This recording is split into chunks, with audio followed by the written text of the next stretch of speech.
Today, I'm gonna show you some tips to instantly up your photo and video game. Now, in particular, I'm gonna show you how I got this photo.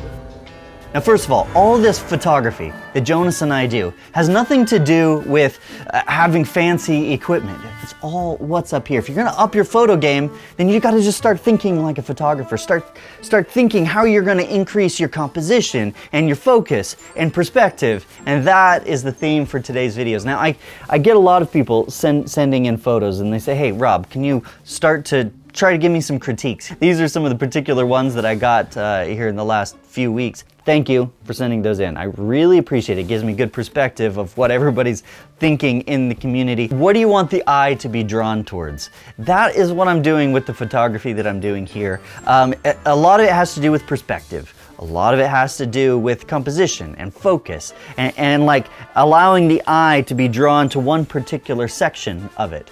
So that's a big theme for today. And a quick update, 99,000 subscribers. My mind is blown. Jonas and I had no idea that when we started this behind the scenes channel that it would be so popular. And that is really all a tribute to you guys for commenting on the videos. That keeps us going, first of all. That's why we listen to the comments. We're trying to make content that's focused around what you want. In particular, a lot of you said, how do you up your photo game? So we're making a video about upping your photo game with this particular shot, and wait for it, this is what it came from, that one.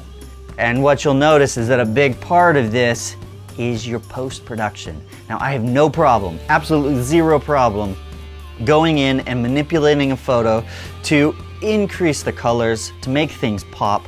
That's my particular philosophy. But here's why, is that you could go in with a bunch of fancy lights, a big crew, light this sucker up. But if you understand the process, if you understand what you could do with that photo, you can go in with a very minimal setup. You can go in with your GoPro and make something fantastic. And I think that is the evolution of where things going. I want to show you how I did this particular one. So first of all, here's what happened. Last week, Haley and I went to Australia. We wanted to shoot a couple of documentaries, one on death adders. And this is a death adder. If you get bit by one, full dose, and you don't get treated, no anti-venom, you're looking at like 50% mortality. It's crazy. We also were doing some video in the bush on bugs. There they are, guys! Including ones like this tarantula here. We were milking them for their venom. There we go. There we go. We're working with some people from the California Academy of Sciences. It's awesome. Stay tuned for those on the Untamed Science channel. I'll leave links in the description below. We've been trying to get some content ready, and then they'll start to be coming out here over the next several months. But before we left Australia, I wanted some epic over-under shots. Now, in particular, you kind of want some clear water, and you kind of want to swim around. The problem is, Magnetic Island, the area that we were on, has a lot of box jellyfish. These are box jellies, and potentially if you get stung by a box jellyfish, you only have about 3 minutes before you die. You could. It depends, everybody's slightly different. We didn't want to do that. Really, to get some good over-under shots, I wanted to get out to the Great Barrier Reef, which is about a 2-hour ferry ride out there. So that's what we did. We rode on the boat, got out as far as we could, got some really, really cool stuff. And then we did a couple dives. Now, for the dives, we took the GoPro. Now, the GoPros are not great for getting over-under shots because if you do over-under, you literally have to get the water line like right there. And if the waves are going up and down, you're basically above water, below water, above water, below water, and you just can't get it, right? So that is where this thing came in.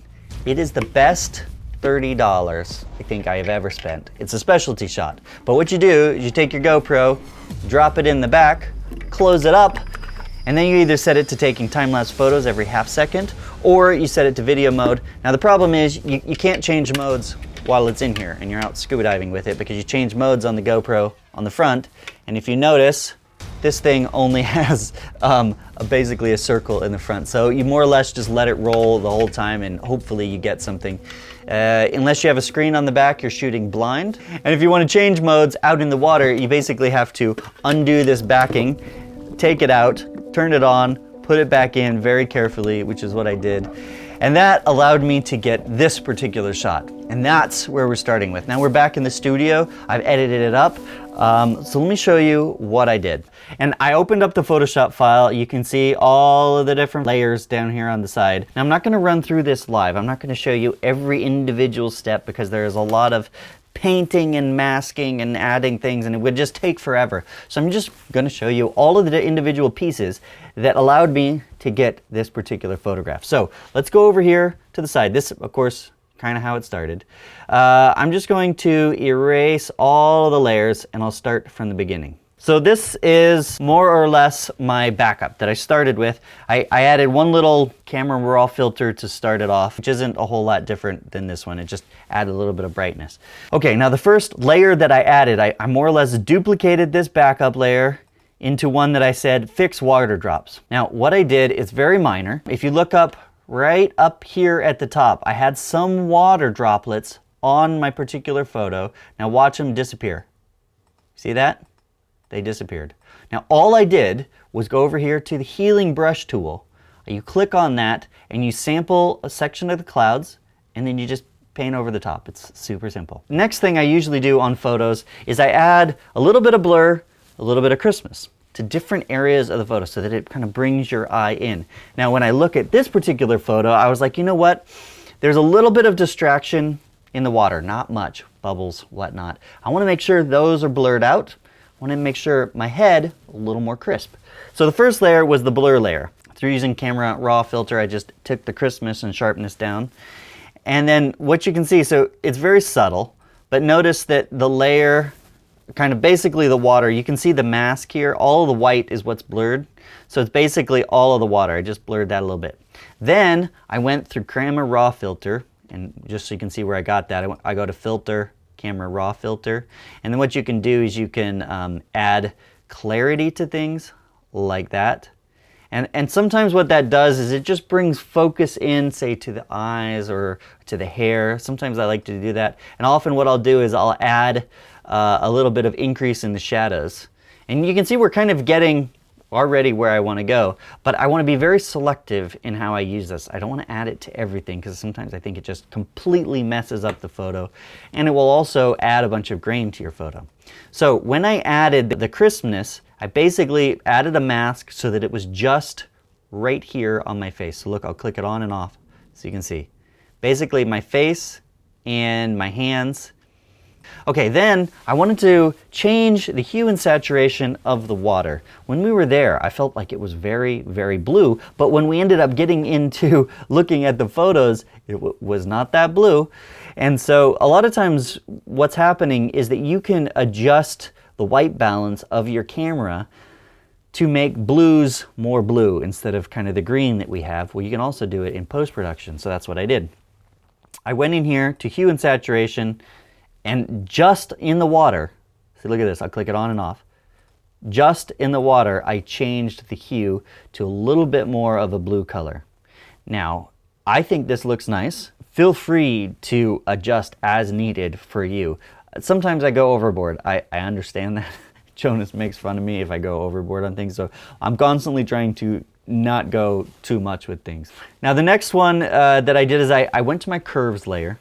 And curves that you get to is down here, adjustment layer, curves. And you can see right here the curves. All I'm going to be doing is changing the curves for the clouds. Okay, so this is what it looks like. Pop, bam! The clouds all of a sudden now look a little bit better. Now if I click it on and off, you can kind of see what happened. One, I increased the darkness of the clouds. Well, you can see this line right here. I brought it down, right? And that basically increases the contrast of those clouds. The other thing that I did is I changed the curve on two things, the blues and the reds. Now, in particular, I took the shadowed areas, increased the blues, so that would be like the darker areas of the clouds. And in the light areas of the clouds, I took blue out. Okay, so you can see up here in this section, I took the blue out. Now for the reds, generally what I do is in the light sections, in the highlights, I add a little red, take a little red out of other sections. So let me click it on and off, you can see what happened. See that? It adds just a little bit of red tinge to the clouds and just makes everything pop a little bit more. And again, I added a mask. I did it so that it was only on the clouds. Okay, finally, if you look at this image, I think it looks pretty good as is. But for some reason, my eyes look a little greenish. That makes me look, I think, a little bit sickly. I was not sickly on the dive. I was having a lot of fun. And then because underwater, basically the reds soak up all the light. They don't penetrate through water as well as some of the other wavelengths. So I want to add red to my hands and to my eyes. So I did this. See that? It's very subtle, but I think it gives life back to me as the person. So I added that back. Finally, I wanted to increase focus towards me. So a lot of times what I do is I add perspective, kind of darkening or lightening in both sides to me. So watch what happens here as I darken the water. So not much difference. Sometimes that doesn't work. I think it looks quite nice here because essentially as you get deeper and darker in the water, which was behind me, you know, it changes color. So I added that. I think it looks quite nice. And then when I looked at the image, I thought, you know what? I think the whole thing needs to brighten up just a little bit. So you can go back and you can change your curve one more time. And just to see the curve, all I did was in the lights, I increased it. I kept the darks about where they were. I didn't want to change everything, so I keep them so they're fairly saturated, but these lights basically popped a little bit more. So I kind of created a little bit of an S curve without dropping the blacks too much. And that's more or less everything I did. I added my signature and another layer right there. And then in the end, you can see where we came from. There to there. Pretty big difference, I think. So that's 2 tips that I have to instantly take your photo game to the next level. And finally, remember, it is not your gear that makes you a professional. It's what's up here. Start thinking like a creator. Start thinking like a storyteller, a visual artist. And every photo that you take will be that much better. All right, thanks for watching, everybody. We'll see you next Tuesday.